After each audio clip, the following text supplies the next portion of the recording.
Hello everyone, it's Brian, and today I'm going to do the impossible, and that is to rank all 13 King Crimson studio albums. And a warning, this may be a lengthy video, so feel free to skip ahead, jump to the end, or watch it at double speed, which could be interesting. I wasn't planning to do a ranking video so soon after my Smiths video, but I was watching Mike at TCAT's Deep Final Tracks, and I was reminded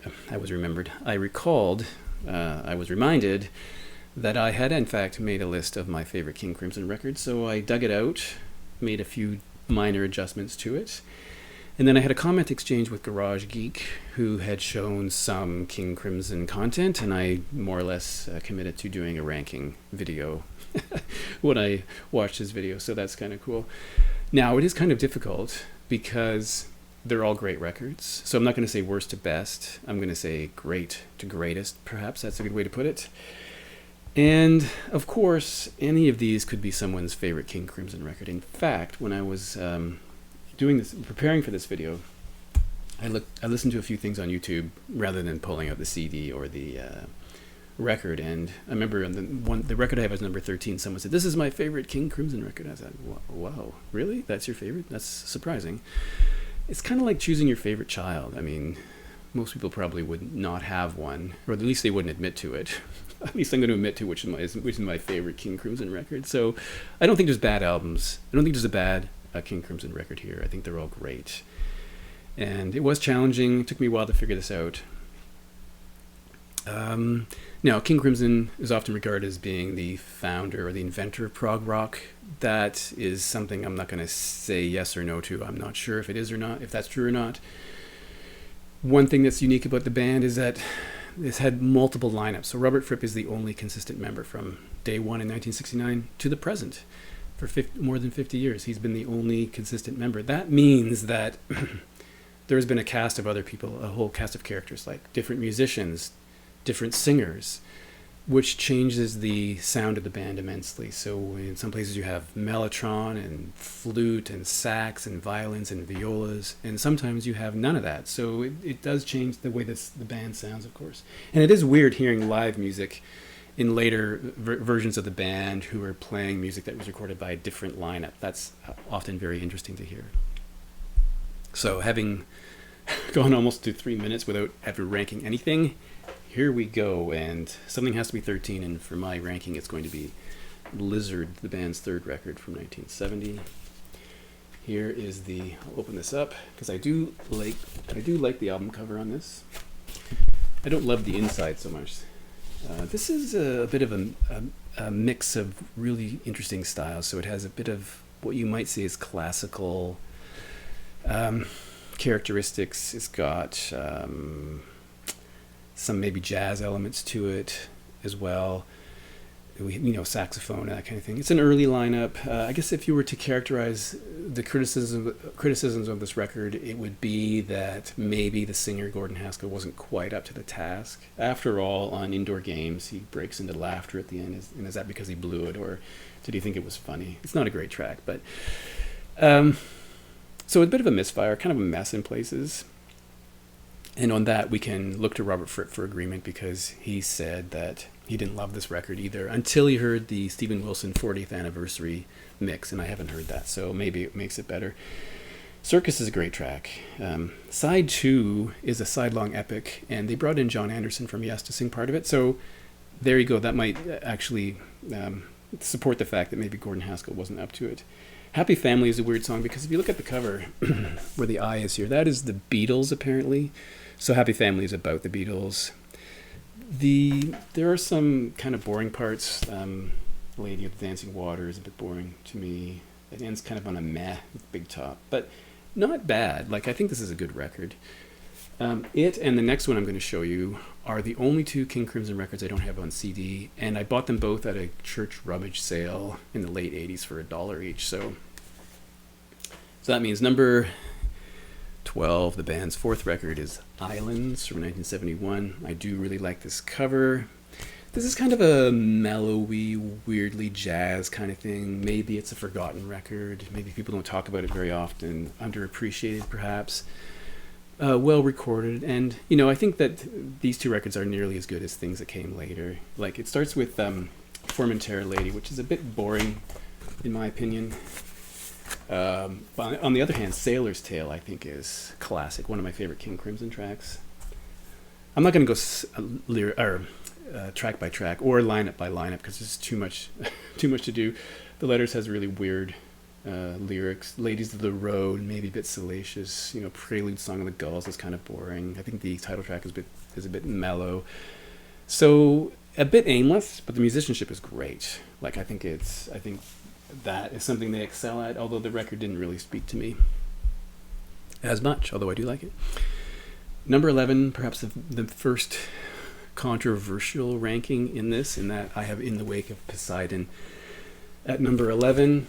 So let's just mention this cover, which I think is awful, an awful cover, and try to read that with aging eyes, impossible. This is the band's second record from 1970, and I think if there's one thing about this record that might compromise it a bit, it's the fact that it sounds maybe a little too much like the first record. In fact, to the casual listener, you might think it's all the same record because it's sort of one and the same, really.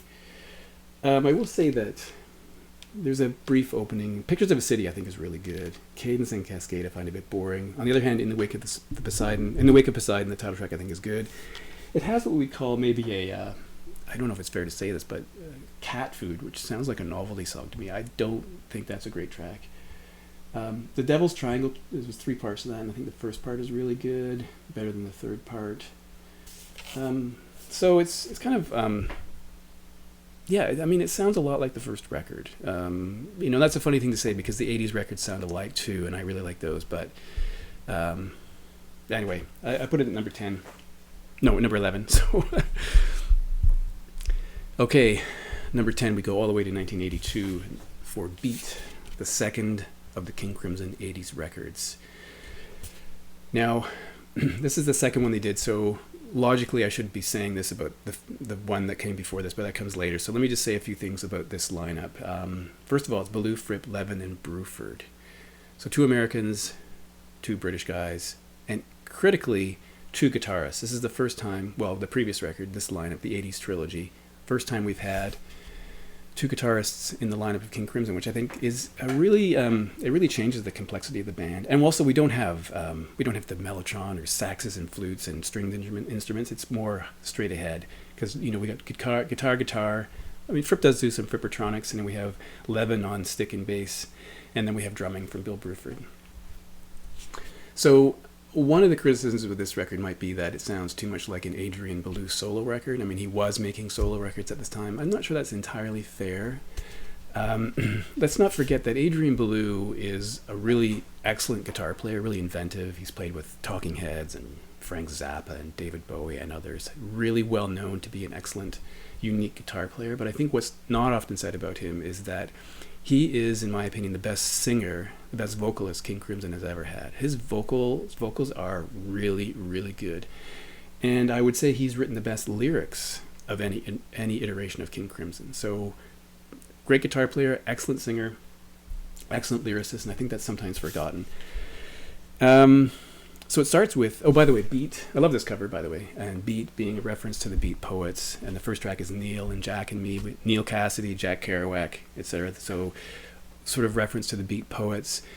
This record may have a bit of an 80s sound to it that the first one didn't. The first 80s record didn't. That's possibly true. Heartbeat, the second track, is a track that people think should be a Ballou solo track. I don't agree with that. I think it works in this record. Satori and Tangier, a really interesting instrumental track. Waiting Man, I think, is great. The best track for me is Neurotica on side 2, really excellent track. But Two Hands is maybe one that I would think maybe too Ballou-ish and less King Crimson-ish. But this is probably overshadowed by the record that came before it, Discipline, although Bill Bruford has said that this is his favorite of the 80s King Crimson records, which is saying something. So, same lineup as the previous record, and I think that's the first time that had happened, which is kind of a victory in itself. The band didn't fall apart. But yeah, this is a great record. I really enjoy it. I remember the day, this might seem strange to you, but I do remember when my friend Pete came into my room in residence with two cassettes. And one of them was this, and the other was Discipline, and I was hooked. I knew some of King Crimson, but I wasn't that knowledgeable with those records. And that's one of those things. You heard them first, and they really stuck with me. Number 9, Three of a Perfect Pair. The third of the 80s trilogy records. The third of the 80s trilogy. This is also a great record cover, if you ask me. This is a complete or fully digital recording, as I recall. Same lineup as the previous record. It's broken into the left side and right side. Left side being the song-oriented tracks, the right side being the more prog side. The 30th anniversary CD has something called the Other Side, which has some bonus tracks, which is actually good to have. Yeah, so this is probably one that maybe could be improved with different production because it does sound a bit 80s. And Three of a Perfect Pair, the opening track, I think is one of Belu's best vocal performances. I think that's a really excellent song, excellent track. He sings it perfectly. Model Man is maybe the only track that I'm not thrilled by King Crimson. Sleepless follows that. And it's funny because Sleepless has a bit of a dance sound, and they did release a 12-inch single with a dance mix of Sleepless. I think Levin was behind this, but that's kind of weird. Man with an Open Heart is okay. On side 2, though, we have Industry, which is like kind of a proto-industrial prog sounding thing. Man with the Open Heart is probably another one that many people would say is really a Belu solo track, or could be. And then we have Lark's Tongues and Aspic Part 3. I mean, who saw that coming? The third part of Lark's Tongues. Maybe the weakest of the Lark's Tongues tracks, but excellent. I really like it. So, yeah, what else can I say about that? I think that's all I'll say about that because we're already at 11 minutes and I've only done a few records. So that was 84. I don't know if I said it was 1984. And then number 8 from 1974, Starless and Bible Black, a record cover I don't love. There's the back of it. It has a rather boring gatefold thing here. Robert Fripp, David Cross, John Wetton, Bill Bruford. And this is a really good record. Like, I keep saying that, but they're all good. Just some are gooder than others. So it starts with Great Deceiver, a really bombastic opener. The Mincer, apparently they ran out of tape. It ends really abruptly. Trio is the track that Bruford got a writing credit for doing nothing. He sat there, it was an improv. So that's one thing, this record has a lot of improv on it. He was waiting for the time to come in, but a good time never presented itself. So the song ended and he still had his drumsticks in his hand. So he was given a writing credit for admirable restraint, which I think is awesome.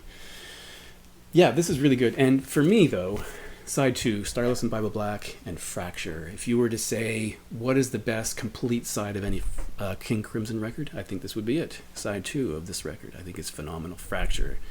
It's a great piece of guitar work. Starless and Bible Black is also great. I think this is a really, really great record. The first time we see improvs from the band.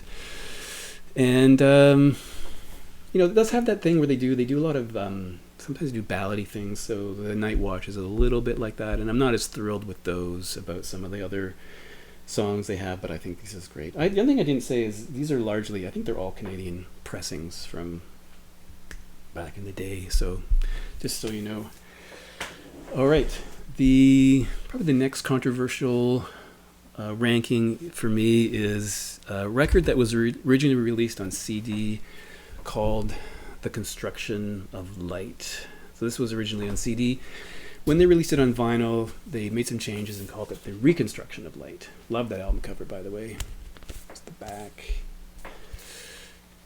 And here's the inside with the band. The double duo formation. So we have Robert Fripp, Adrian Belew, Trey Gunn, and Pat Mastelotto on drums.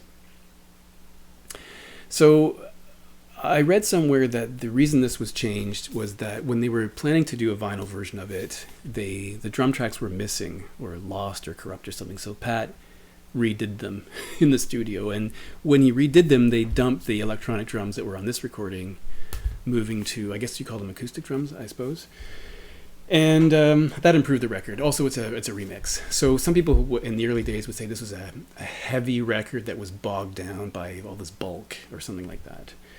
I love this CD. The funny thing is, if I were painting a room or putting together IKEA furniture and I wanted some music, and I didn't want to have to flip over a record, I would go to my CD shelf, and 50% of the time I would choose this record. Not simply thinking of King Crimson, thinking of all the CDs I have, because I love this so much. I think this is fantastic. And the fact that people put it at 13, I didn't look at any rankings until I had my list solidified. Then I looked at some rankings, and people have this record at number 13. That's astounding to me. I think it's fantastic. I almost had it higher even. So yeah, I think it's great. It starts out with Prozac Blues, which is the one where they distort blues vocals, so you either love it or you don't. Construction of Light is a fantastic song. Into the Frying Pan is a fun song. Fractured is, in my opinion, Fripp's most complicated and complex guitar work. That is incredible. I mean, the other thing that was said about this record is they looked back too much. So it has the interlocking guitars a little bit, seems to be looking back to the 80s, but I think it really works well. And Fractured is an incredible track. The World's My Oyster Soup Kitchen Floor Wax Museum. Fun track. Lark's Tongues in Aspic, Part 4. Fantastic. They did remove a couple things. They removed the coda to I Have a Dream. They kept the Project X track. If you follow King Crimson, you know there was 4 projects, and there was 4 or 5, and then there was Project X. Heaven and Earth is on here.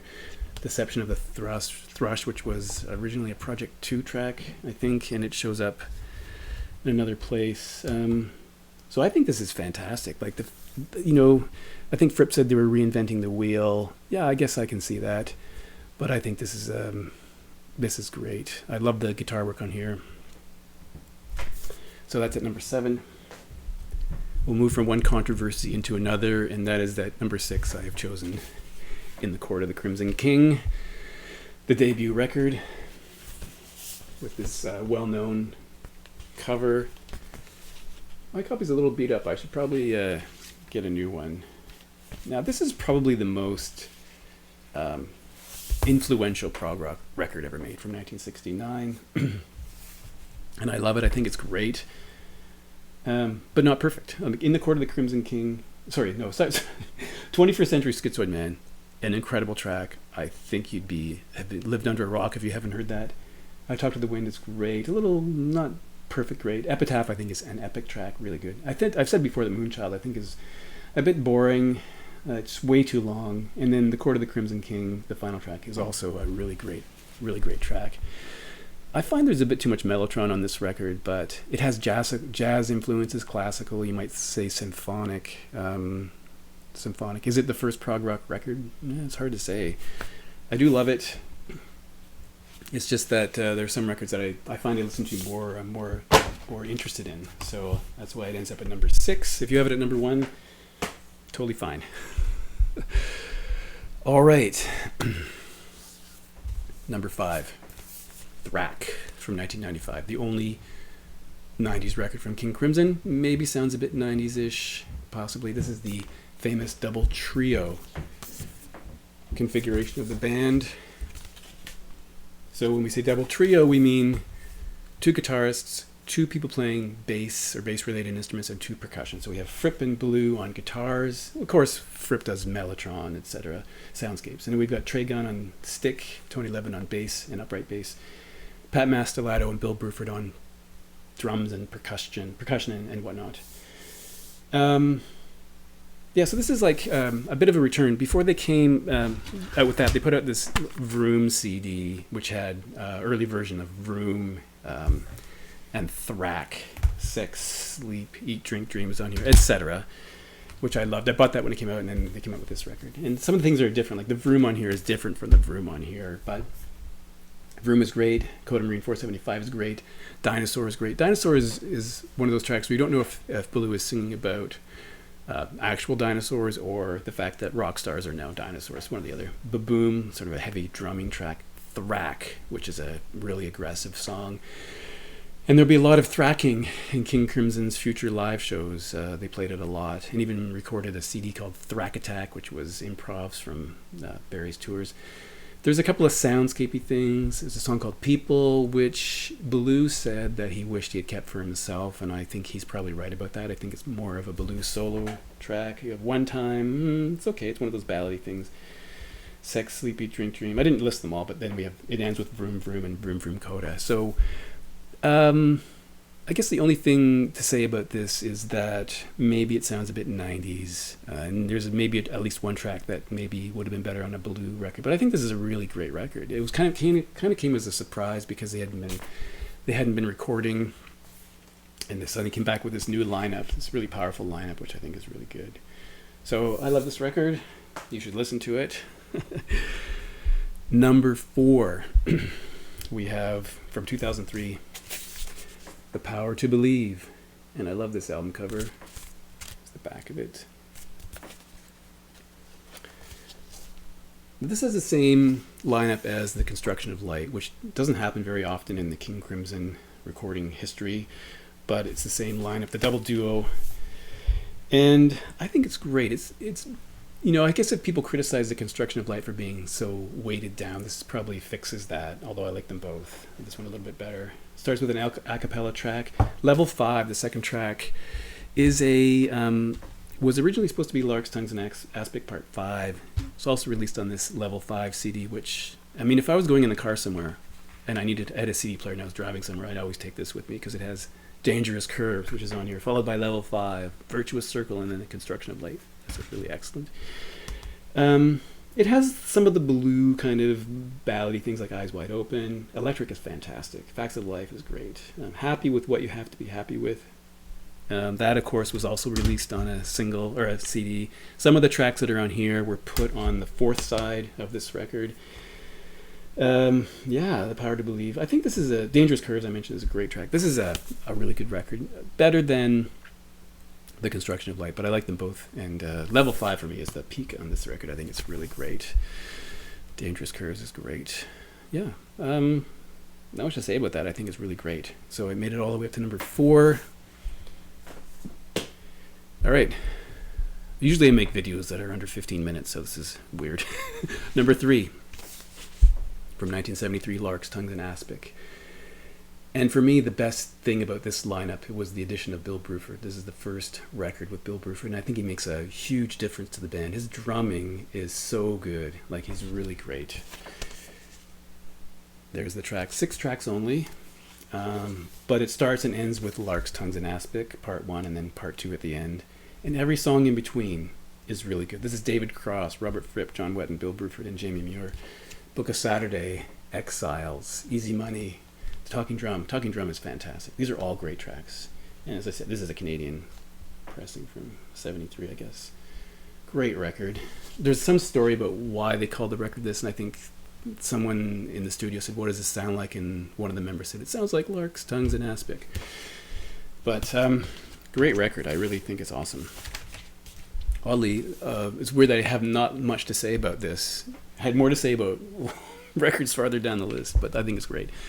Number 2, maybe another controversy, in that this is probably a record that many people would choose as number 1, and I totally get it. That's Red from 1974, their last record for, I guess, 7 years or so. In the back, we have this needle pointing into red. Starts with one of my favorite King Crimson tracks, which is Red. That's an amazing track, Fallen Angel. One More Red Nightmare. The drumming on that track, again, Bill Bruford is on here. The drumming on that track is so good. This is really a different group than the record that came before it, on the record before it. So we have Fripp, John Wetton, Bill Bruford, and then they have guest appearance from David Cross, Mel Collins, Ian MacDonald, and a couple other people. So kind of a different lineup, a trio with some additional musicians. Red, I would say, is one of the best. If I were to rank King Crimson tracks, that would be in the top 5, no question about it.